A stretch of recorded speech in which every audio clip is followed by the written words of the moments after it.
Shalom, terima kasih Pak Yongki, Bu Yongki, semua juga yang ada di Zoom. Selamat pagi yang ada di Amerika. Selamat sore menjelang malam buat yang ada di Indonesia.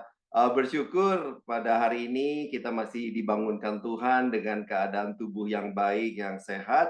Dan walaupun mungkin ada dari kita yang kurang sehat, tapi saya percaya Tuhan itu adalah Tuhan penyembuh. Dan biar firman Tuhan menyegarkan kita, dan biar kita boleh menikmati hidup seperti apa yang Tuhan sediakan buat kita semua. Amin.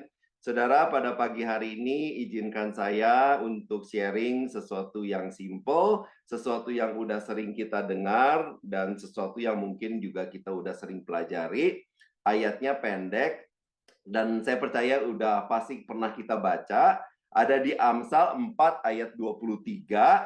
Firman Tuhan di Amsal 4 ayat 23 berkata, "Jagalah hatimu dengan segala kewaspadaan, karena dari situlah terpancar kehidupan." Jaga hatimu dengan segala kewaspadaan, karena dari situlah terpancar kehidupan. Nah, saudara, pada pagi hari ini, mari sama-sama kita renungkan lagi, kita ingat-ingat lagi, mengapa kita perlu jaga hati dan bagaimana kita menjaga hati kita. Nah, mari bersama-sama kita belajar lagi ya pada pagi hari ini, karena dikatakan dari situlah terpancar kehidupan. Nah, dari situ itu dari mana? Ya dari hati kita, saudara. Jadi benar-benar penting kita itu menjaga hati, karena dari situ terpancar kehidupan. Kalau hati kita kotor, nanti perkataan kita, perbuatan kita, tindakan kita juga akan mengotori orang lain, akan mempengaruhi orang lain. Selain mempengaruhi dan mengotori orang lain, juga pasti akan mengotori kehidupan kita sendiri, mempengaruhi kehidupan kita sendiri. Kalau hati kita itu kita banyak simpan luka, kalau kita selalu kecewa dan sakit hati dengan orang lain, belum sembuh dengan sakit hati dengan satu orang, kemudian ada orang lain lagi datang menyakiti kita, kita sakit hati lagi. Jadi kayaknya semua orang itu akhirnya nanti jadi musuh gitu loh. Dan akhirnya kalau orang ini terus-menerus menyimpan sakit hati, nah orang seperti ini juga akan mempunyai kecenderungan untuk melakukan atau mengatakan perbuatan-perbuatan yang menyakiti hati orang lain juga. Jadi ibaratnya kalau di dalam seseorang itu nggak ada virus influenza, maka dia nggak akan mungkin bisa menulari orang lain dengan virus influenza. Tapi kalau di dalam seseorang ada virus influenza, baru dia juga bisa menulari orang lain itu dengan virus flu-nya itu, saudara. Nah, makin banyak sakit hati, maka dia juga akan cenderung makin gampang juga menyakiti hati orang lain. Jadi kalau kita ketemu dengan teman, atau kita ketemu dengan seseorang yang selalu uring-uringan, yang selalu jengkel, yang selalu kata-kata yang keluar itu nadanya kasar, marah-marah, maka ada kemungkinan orang itu menyimpan sakit hati. Nah, kita nggak bisa kontrol, saudara, sama perbuatan orang lain yang mau orang lain lakukan kepada kita, ya kan? Namanya juga kita hidup di dunia yang nggak bisa kita duga, ya kan? Kita udah jaga, kita udah berhati-hati, ketemu juga dengan orang yang menjengkelkan, ketemu juga dengan orang yang mengganggu damai sejahtera kita, yang mengusik hati kita, sehingga kita marah, atau kita emosi, atau kita sakit hati. Tapi sekali lagi kita nggak bisa kontrol perbuatan orang lain terhadap kita, tapi kita bisa mengontrol, menjaga hati kita. Nah, sekarang kita masuk lebih dalam sedikit ya. Nah, saudara, kenapa penting? Karena kondisi hati kita itu akan mempengaruhi aspek-aspek kehidupan kita. Dan pada pagi hari ini, izinkan saya untuk share ada 4 hal. Yang pertama adalah kondisi keadaan hati kita itu ternyata bisa mempengaruhi juga keadaan jasmani atau fisik kita, saudara. Makanya kalau orang yang hatinya itu penuh dengan dendam, penuh kemarahan, selalu menyimpan sakit hati, maka secara tubuh jasmani fisik juga akan lebih rentan, akan lebih gampang kena sakit penyakit.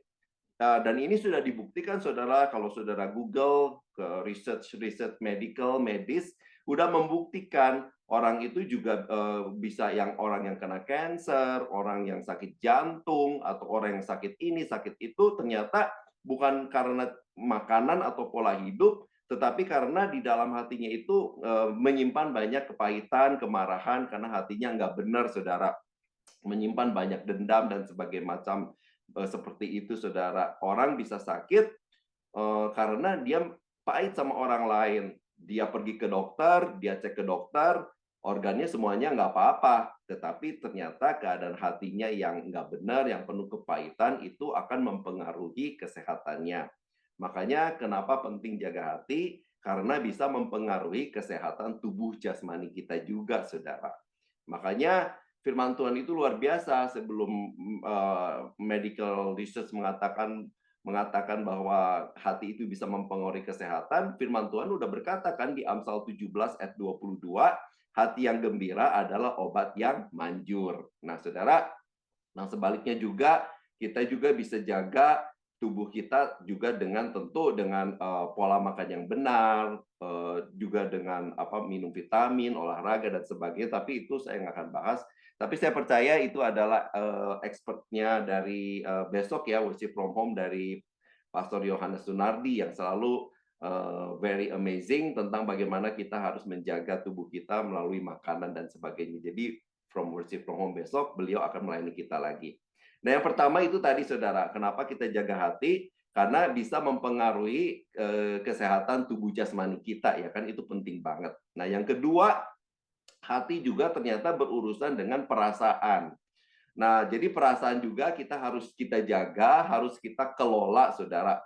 Ada orang yang marah itu nggak bisa kekontrol. Oh, pokoknya semua kata-katanya langsung keluar, kemarahannya, emosinya ditumpahkan, digaspol gitu, saudara ya. Nah, jadi kita juga harus bisa jaga perasaan kita. Ada orang yang bilang kalau lagi perasaan nggak enak, gue lagi nggak enak nih perasaannya, jadi males lah cari Tuhan, males ke gereja. Nah, justru sebaliknya, saudara, pada saat perasaan kita nggak enak, pada saat perasaan kita gundah, ya harusnya kita malah harus cari Tuhan, harus ke gereja cari Tuhan. Jadi jangan jadikan perasaan kita itu jadi Tuhan atau Tuhan dalam kehidupan kita, tapi jadikanlah Tuhan Yesus, firman-Nya, kebenarannya itu jadi Tuhan di dalam kehidupan kita, saudara. Atau karena kita lagi malas, kita bilang, udahlah malas melayani, nggak mau cari Tuhan. Nah, berarti tuannya itu ya perasaan malasnya itu, saudara, karena malasnya itu yang memerintah kehidupannya. Nah, kita itu mesti bisa kontrol perasaan kita, jangan hidup berdasarkan perasaan. Karena kalau kita itu menggantungkan kehidupan kita berdasarkan apa-apa perasaan, ya kan, nanti kita akan lama-lama gampang meninggalkan Tuhan. Kenapa? Karena ya setelah kita ikut Tuhan sekian lama, kita tahu bahwa Tuhan itu nggak selalu mengabulkan apa yang kita inginkan. Tuhan itu kadang-kadang kehidupan kita itu nggak sesuai dengan apa yang kita inginkan, tapi Tuhan izinkan. Dan kalau kita hidup berdasarkan perasaan, nanti kita lama-lama kecewa sama Tuhan, kasih kita kepada Tuhan semakin dingin, dan bahkan akhirnya walaupun kita ke gereja, tetapi kita menjadi cuek, kita nggak ada fire di hadapan Tuhan, dan bisa meninggalkan Tuhan, saudara. Jadi jaga hati artinya juga adalah jaga perasaan kita. Jangan jadikan perasaan kita itu jadi tuan atau Tuhan dalam kehidupan kita, tapi jadikan Tuhan dan kebenarannya dan firman-Nya itu berdaulat memerintah dalam kehidupan kita. Nah, kemudian yang ketiga, saudara, menjaga hati juga kita harus bisa jaga pikiran kita. Nah, saya udah sering sharingkan tentang pikiran ini, saudara. Karena pikiran kita ini bisa melayang kemana-mana jauh banget tanpa batas, ya kan? Dan pikiran-pikiran ini juga banyak yang nggak benar. Kenyataannya, apa yang kita pikirkan itu belum tentu sesuai dengan kenyataan, tetapi di dalam pikiran kita itu menjadi suatu kenyataan atau kebenaran, saudara. Kemudian di pikiran kita itu juga selalu ada asumsi-asumsi, ya kan, ada prasangka-prasangka, dan juga pikiran-pikiran kita itu ternyata banyak negatifnya. Dan menurut survei, orang itu juga banyak mengambil keputusan berdasarkan pikiran-pikiran yang negatif. Jadinya ngambil keputusan yang buru-buru, yang sembrono. Nah, itu kita mesti jaga, saudara.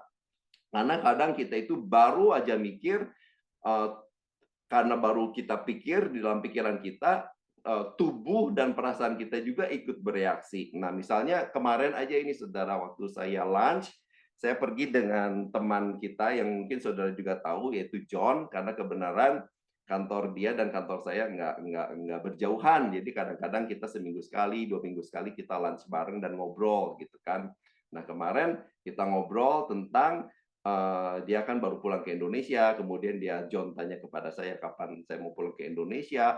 Jadi akhirnya kita bahas masalah-masalah yang sekarang banyak sekali dibahas orang, yaitu masalah imigrasi, di mana katanya orang yang masuk kembali pulang ke Amerika itu banyak dipersulit dan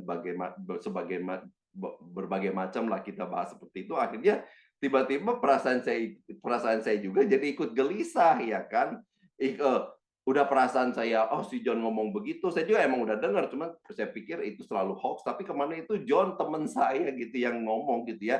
Jadi saya juga jadi tiba-tiba ikut deg-degan, makan juga tiba-tiba yang tadinya enak jadi nggak enak ya kan, mempengaruhi saudara ya kan, jadi tubuh kita juga nggak tenang. Padahal keadaan sekitar kita ya nggak berubah ya begitu saudara, tapi baru kita pikirin aja itu udah bisa mempengaruhi hati dan perasaan kita dan akhirnya mempengaruhi juga tindakan saya, tubuh saya nggak enak, nggak nyaman gitu kan. Nah, kita juga mungkin lagi duduk tenang-tenang di kebaktian ya kan, tiba-tiba ada suatu pikiran yang masuk, yang akhirnya tiba-tiba seperti ada kompor di dalam kursi kita nggak tenang ya kan, kita mau cepet-cepet ibadahnya selesai, kita mau cepet-cepet keluar, karena cuman kita nggak bisa kontrol pikiran kita saudara. Nah, kita harus bisa jaga pikiran kita ya kan. Eh, apa yang apa yang negatif, apa yang nggak benar, itu bisa mempengaruhi juga perasaan dan tindakan kita. Jadi kita harus bisa jaga kontrol pikiran kita. Kemudian yang keempat, saudara, kenapa kita harus bisa jaga hati kita? Karena itu mempengaruhi keinginan kita juga. Nah, jadi tadi yang pertama, karena mempengaruhi fisik atau jasmani kita. Yang kedua, mempengaruhi perasaan kita. Yang ketiga, mempengaruhi pikiran kita. Dan yang keempat, yang saya mau bahas pada pagi hari ini, akan mempengaruhi juga keinginan kita juga. Nah, sama dengan pikiran, keinginan kita itu bisa tidak terbatas dan kalau kita turutin terus, itu akhirnya tidak pernah terpuaskan, semakin dituruti, semakin menuntut, semakin merajalela, dan akhirnya kita bisa menjerat kita dalam keadaan yang sukar, saudara ya. Makanya ada istilah di Amerika ini, ada middle life crisis untuk para laki-laki, ya middle life crisis, puber kedua, ada keinginan-keinginan aneh tertentu di umur-umur tertentu, ya kan, pengen beli ini, pengen beli itu. Nah, maksud saya nggak apa-apa pengen punya keinginan beli ini itu, tapi intinya yang saya mau katakan pada pagi hari ini, nggak semua keinginan kita itu sesuai dengan keinginan Tuhan, ya kan. Tapi kalau kita belajar untuk selalu dekat dengan Tuhan, kita bisa tahu dong apa keinginan kita itu sesuai nggak dengan keinginan dan kehendak Tuhan. Karena nggak semua keinginan kita itu sesuai dengan kehendak Tuhan. Dan nggak juga semua keinginan kita itu bisa membuat kita lebih dekat dengan Tuhan. Nah, kita mesti hati-hati, saudara. Biar semua keinginan-keinginan kita itu semakin hari semakin selaras dengan kehendak Tuhan. Dan juga keinginan-keinginan kita itu semoga semakin membuat kita dekat dengan Tuhan. Nah, kalau kita nggak keempat hal ini kita nggak belajar untuk jaga, saudara, maka hidup kita itu akan tidak terkontrol, akan berantakan, dan akhirnya akan membawa kerusakan destruktif dalam kehidupan kita.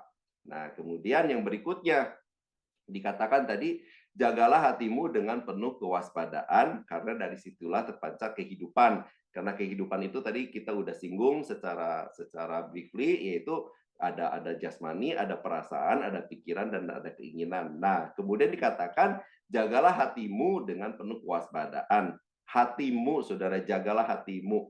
Artinya yang harus jaga hati kita itu adalah kita sendiri. Itu adalah tanggung jawab kita. Bukan tanggung jawab suami saudara, bukan tanggung jawab istri saudara, bukan tanggung jawab orang lain, apalagi tanggung jawab Tuhan.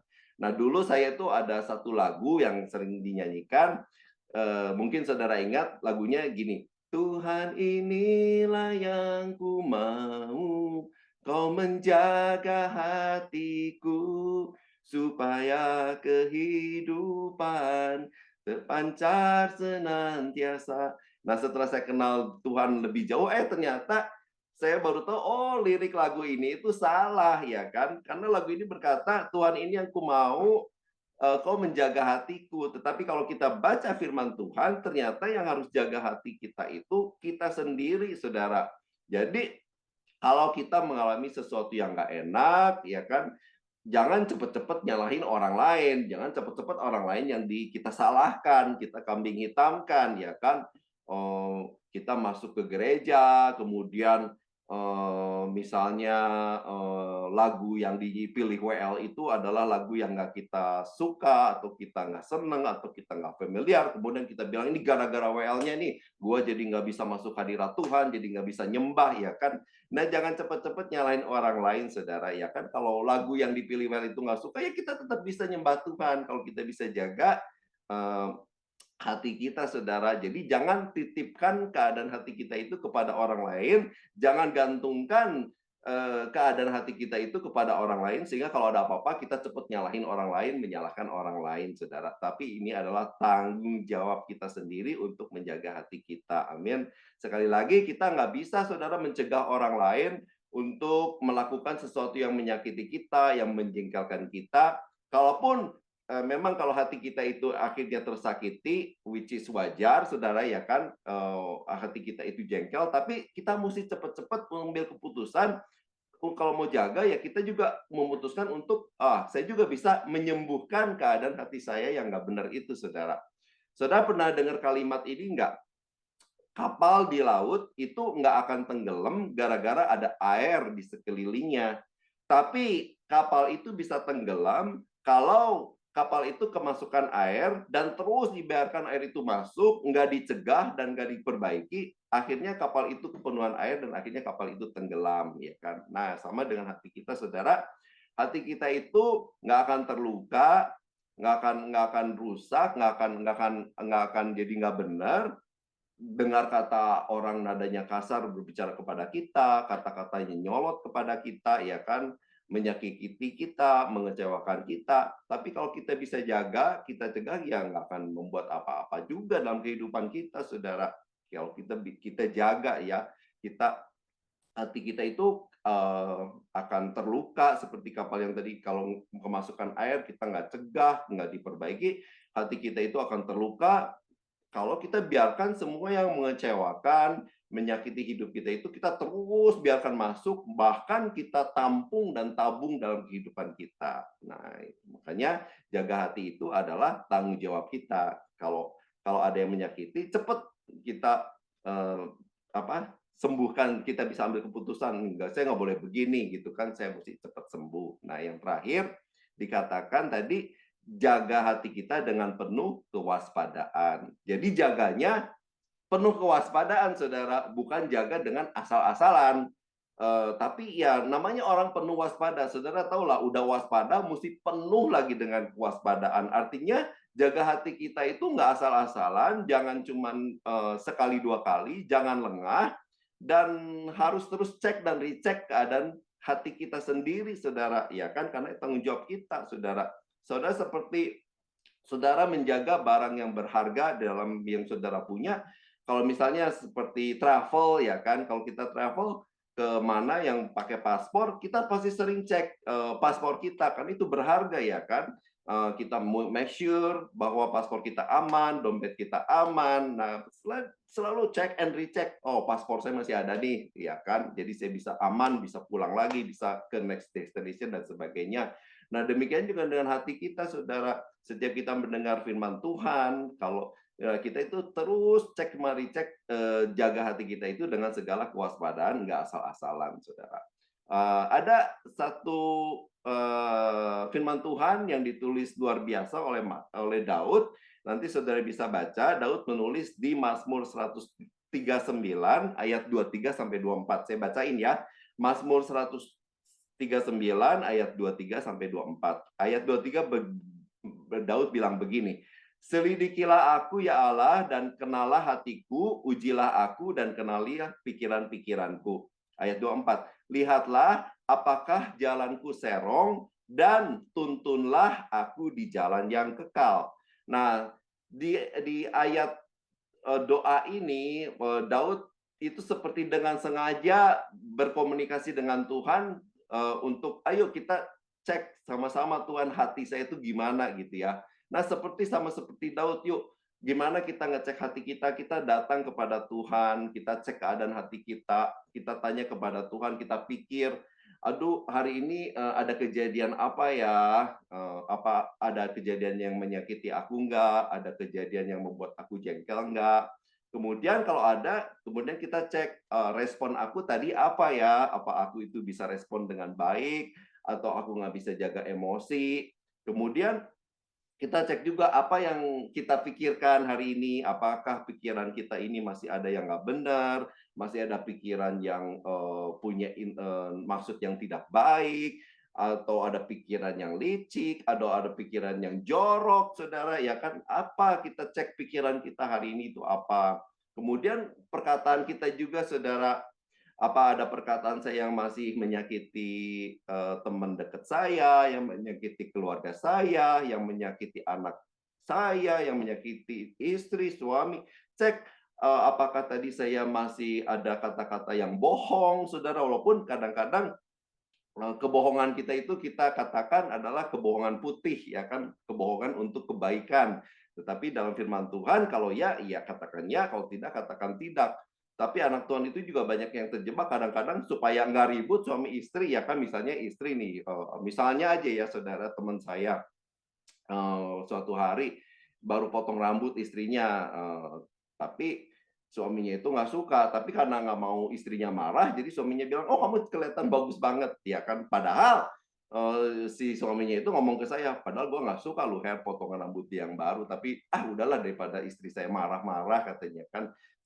Kita mesti belajar hal seperti itu, saudara, kebohongan-kebohongan putih. Nah, saudara, jadi kita mesti pikirin apa yang kita omongin hari ini, atau ada nggak yang nggak kita omongkan hari ini dan itu menyakiti orang lain. Misalnya karena kita sibuk kerja, kemudian suami saudara datang atau istri saudara datang mau bertanya sesuatu, tapi Anda cuekin, ya kan? Nah, apa yang nggak kita omongin, kita cuekin anak saudara, cuekin padahal mereka butuh sesuatu, kita lebih konsentrasi melakukan sesuatu. Nah, kita selalu cek setiap hari, saudara. Dan kita juga cek perasaan, aku hari ini gimana ya? Nah, kalau ada yang nggak benar, seperti Daud berdoa, Tuhan tolong luruskan lagi. Yuk mari kita, saudara, cek, terus dicek, jaga hati kita seperti Daud, saudara. Karena kita itu bisa berjalan serong, saudara, tanpa terasa kalau nggak dicek. Misalnya ini jalan Tuhan itu kan lurus begini ya, kita tadinya berjalan bersama-sama, tapi kemudian kita ada kejadian A, bikin kita menceng sedikit. Ada kejadian B, menceng lagi dikit. Sedikit demi sedikit, tapi kalau kita nggak cek, tiba-tiba, saudara, itu udah jauh banget kita melencengnya. Kita udah jauh banget keluar dari jalurnya Tuhan, ya kan? Padahal dibilang jalurnya Tuhan adalah jalan kekekalan, saudara. Nah, kalau kita nggak cek, ya tiba-tiba udah jauh banget loh, udah jauh banget, ya kan? Makanya ada firman Tuhan bilang, semua orang itu lurus dalam pandangannya sendiri, semua orang itu benar dalam pandangannya sendiri. Nah, kalau kita pikir kita udah benar nih, tapi kita itu sebetulnya nggak pernah cek, nggak pernah jaga hati kita dengan benar, nggak dengan penuh kewaspadaan, kita nggak doa, kita nggak baca firman Tuhan, kita nggak tanya Tuhan. Nah, tiba-tiba kita itu sebetulnya kita pikir kita benar, kita lurus, tapi sebetulnya kita udah melenceng jauh dari jalannya Tuhan, dari jalan yang menuju pada kekekalan. Hanya dengan sering cek sama Tuhan, dengan firman Tuhan, dan juga dengan bantuan Roh Kudus, maka kita bisa kembali ke track yang benar. Nah, jadi tugas kita, saudara, yuk jaga terus hati kita, penuh kewaspadaan, itu adalah tanggung jawab kita, karena akan mempengaruhi kehidupan kita, mempengaruhi kehidupan jasmani, pikiran, perasaan, dan juga tindakan yang kita ambil. Ya, jadi biar selalu tanya sama Tuhan, ya, jangan jadi orang yang nggak pernah jaga hati, tapi kita pikir semuanya oke-oke aja, merasa paling benar, merasa oke, padahal udah jauh dan melenceng dari rencana Tuhan. Yuk, Tuhan ingatkan kepada kita pagi hari ini, mari kita cek keadaan kita masing-masing supaya kita bisa kembali ke jalur yang benar. Demikian saudara, sharing pada pagi hari ini. Tuhan Yesus memberkati.